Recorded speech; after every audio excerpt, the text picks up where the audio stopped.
Imagine standing in a room filled with shattered glass, broken dreams, and the quiet whispers of what if.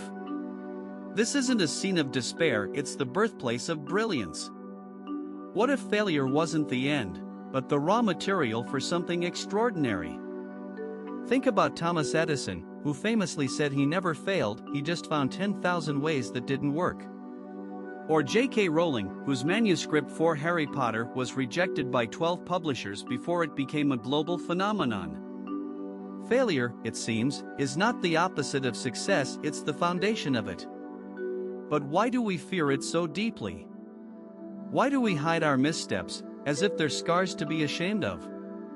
The truth is, every great achievement, every masterpiece, every breakthrough was built on a mountain of mistakes.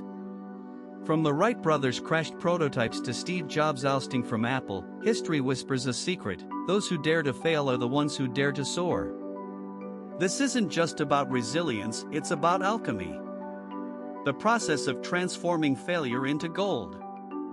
So, what separates those who rise from the ashes from those who stay buried in them?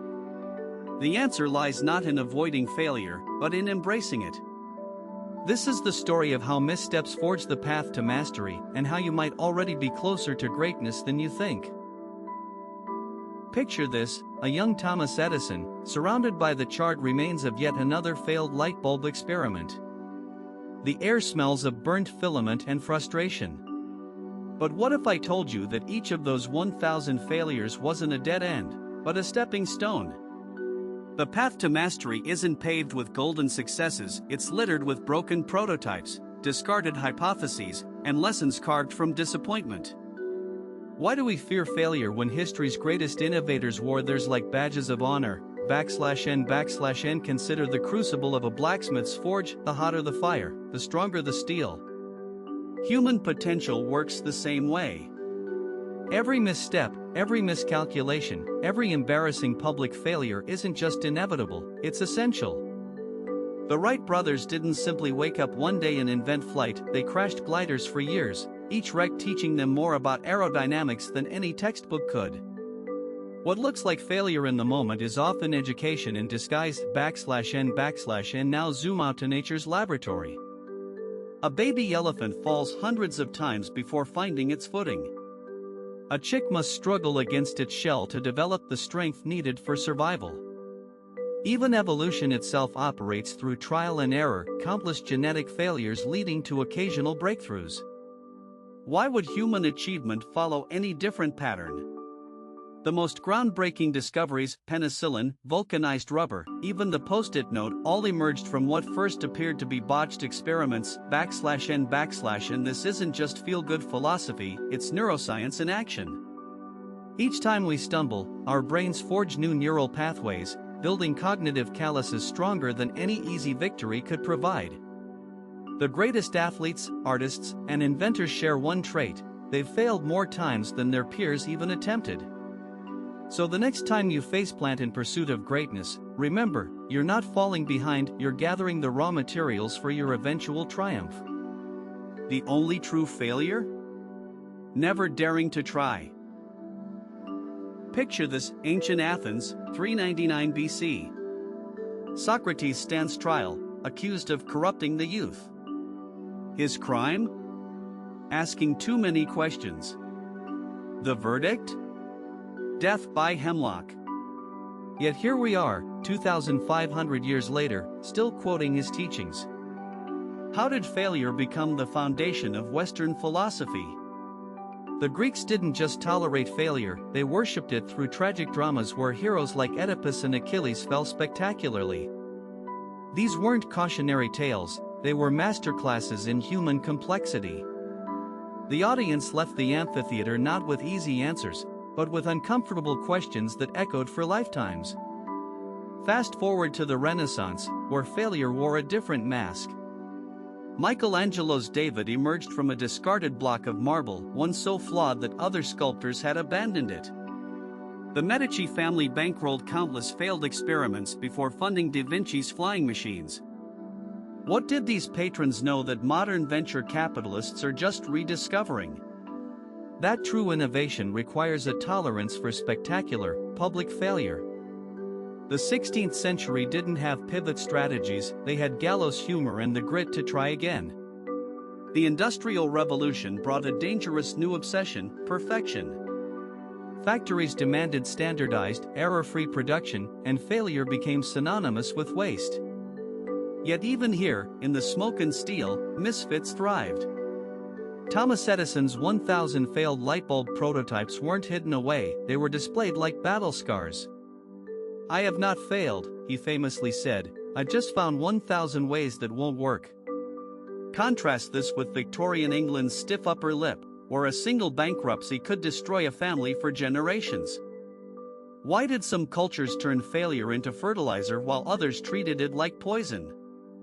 The answer lies in what we choose to memorialize. The 20th century's greatest breakthroughs, penicillin, the Wright brothers' flights, even the Post-it note, all emerged from glorious accidents. Silicon Valley didn't invent the fail fast mantra, they just commercialized what alchemists knew in the Middle Ages, that the basest metals could transform into gold through relentless experimentation. As we stand in the shadow of AI and quantum computing, we must ask, will our era be remembered for its risk aversion or its willingness to stumble toward greatness? The history books are watching. Picture this: a single neuron fires in your brain as you make a mistake. But this isn't failure, it's the beginning of an extraordinary biological transformation. Deep within your prefrontal cortex, a symphony of electrical impulses triggers the release of dopamine, not as a reward for success, but as a chemical messenger of opportunity. Why does our brain treat errors like precious gifts? Because every misstep physically rewires your neural circuitry, carving deeper pathways for future success. The brain doesn't distinguish between right and wrong, it only recognizes learning and not learning. Consider the fascinating case of London taxi drivers, whose hippocampi physically expand as they navigate the city's labyrinthine streets. Each wrong turn, each dead end, each moment of frustration actually builds their mental map. Now imagine your own mistakes doing the same, forging new connections, strengthening decision-making pathways, building cognitive resilience. When you stumble, your brain doesn't shut down, it lights up with activity, deploying error-related negativity signals that act like biological flashlights, illuminating exactly where your understanding needs adjustment. This is why elite performers across fields, from Olympic athletes to concert pianists, deliberately push beyond their comfort zones into the error zone. They know that maximum growth occurs not when everything goes right, but when the brain encounters just enough resistance to trigger neuroplastic adaptation. The sweet spot? About 15% failure rate, challenging enough to stimulate change, but not so overwhelming that it causes shutdown. Your most frustrating failures might be positioning you exactly in this golden learning zone. Perhaps most revolutionary is what happens during sleep after a day of productive struggle. As you rest, your brain replays those error moments at high speed, consolidating lessons and pruning ineffective approaches. Those embarrassing stumbles? They're being transformed into neural superhighways. The takeaway is radical. Failure isn't the opposite of success, it's the raw material from which success is built, neuron by neuron, synapse by synapse. Your brain is quite literally sculpting itself through every challenge you face. Picture this: a dimly lit laboratory in 1879, where Thomas Edison has just witnessed his 1,000th failed attempt to create a working light bulb. The air reeks of burnt carbon and frustration. Yet, when a reporter asks about his repeated failures, Edison delivers his legendary reply, "I have not failed. I've just found 10,000 ways that won't work." This moment captures the alchemical transformation of failure into wisdom, where each setback becomes a stepping stone toward mastery. But how does this alchemy actually work? What invisible forces turn stumbling blocks into building blocks? Consider the human brain under the microscope of neuroscience. Every time we fail, our neural pathways undergo a fascinating rewiring process. Like a city rebuilding after an earthquake, the brain constructs stronger connections where weakness once existed. Psychologists call this post-traumatic growth, the phenomenon where individuals don't just recover from failure, but emerge sharper, more adaptable. The greatest innovators in history didn't merely endure failure, they courted it, dissected it, learned its hidden language. From Marie Curie's contaminated notebooks to Steve Jobs' very public ousting from Apple, failure wasn't the opposite of success, it was the curriculum. Now zoom out to nature's grand laboratory. A young eagle's first flight often ends in a graceless tumble from the nest. A maple tree drops thousands of seeds knowing most will never take root. Nature doesn't apologize for these failures, it depends on them. This ruthless efficiency teaches us a profound truth: resilience isn't about avoiding falls, but about perfecting the art of rising. Every skinned knee in childhood, every rejected manuscript, every crashed prototype contains coded instructions for future success. The question isn't whether you'll fail, but whether you'll mine those failures for their hidden gold. Modern psychology reveals an electrifying paradox: the people who achieve extraordinary success aren't those who experience fewer failures, but those who fail more frequently and more intelligently. Like master blacksmiths tempering steel, they use failure's hammer blows to forge unbreakable resilience. Studies of elite athletes show they visualize not just victory, but potential mistakes and recoveries. Jazz musicians deliberately play wrong notes to discover new harmonies. In every field, the masters develop what we might call failure literacy, the ability to read setbacks like roadmaps rather than tombstones. This is the secret alchemy that transforms leaden disappointments into golden opportunities. So the next time you face what appears to be a dead end, remember, you're standing at the threshold of a laboratory where miracles are born from mistakes. The greatest discoveries in science, art, and human achievement weren't flashes of uninterrupted genius, but hard-won victories scraped from the bedrock of repeated failure. Your current struggle isn't evidence of inadequacy, it's the necessary friction that will polish you to brilliance. As the Japanese art of kintsugi teaches us, there's profound beauty in repaired brokenness. The cracks aren't just part of your story, they're where your strength seeps through. What if failure wasn't the end of the road but the very fuel that propels us forward? History is littered with stories of those who stumbled, fell, and then rose to redefine the boundaries of possibility. Think about it, the light bulb wasn't invented in a single stroke of genius, it was the culmination of thousands of failed attempts. Edison himself famously said, "I have not failed. I've just found 10,000 ways that won't work." But what does that really mean? It means failure isn't just tolerated in innovation, it's essential. Every misstep is a clue, a breadcrumb leading towards something greater. It's the friction that sparks the fire of creativity. Consider the Wright brothers, who crashed their early flying machines time and time again. Each failure was a lesson in aerodynamics, a piece of the puzzle that eventually led to the first powered flight. Without those crashes, would we be soaring across continents today? Probably not. Failure forces us to question assumptions, to dig deeper, to see the problem from angles we hadn't considered.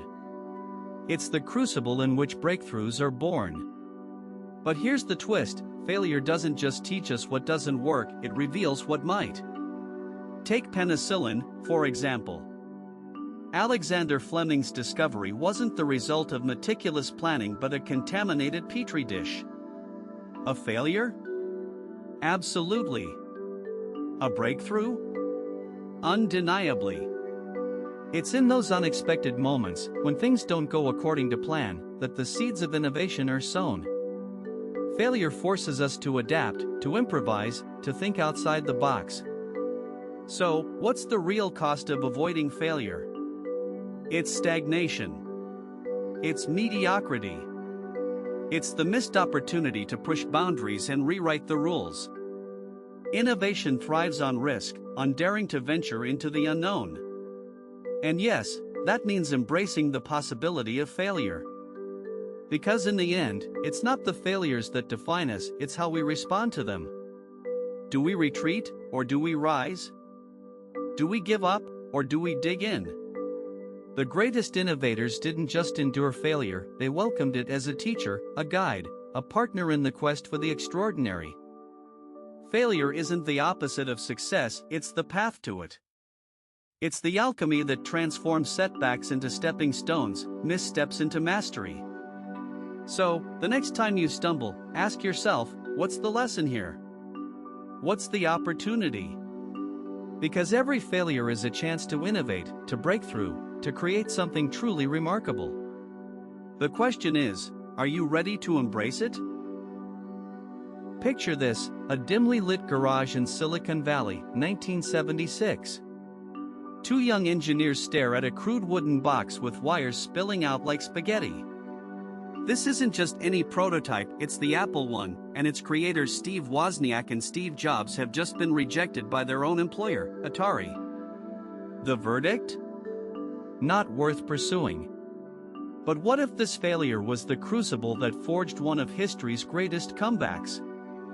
The story of Apple's near collapse in the 1990s reveals how catastrophe can become the ultimate teacher.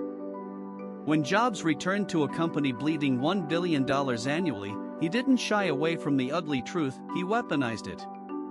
The very flaws that doomed early Macs became the blueprint for the iMac's translucent curves, the iPod's scroll wheel, the iPhone's multi-touch revolution. Each misstep was a breadcrumb leading to the next breakthrough. How many revolutionary ideas have we lost because we feared the sting of early failure? Consider the Newton, Apple's 1993 PDA disaster. Its clunky handwriting recognition became the punchline of tech cartoons, yet its DNA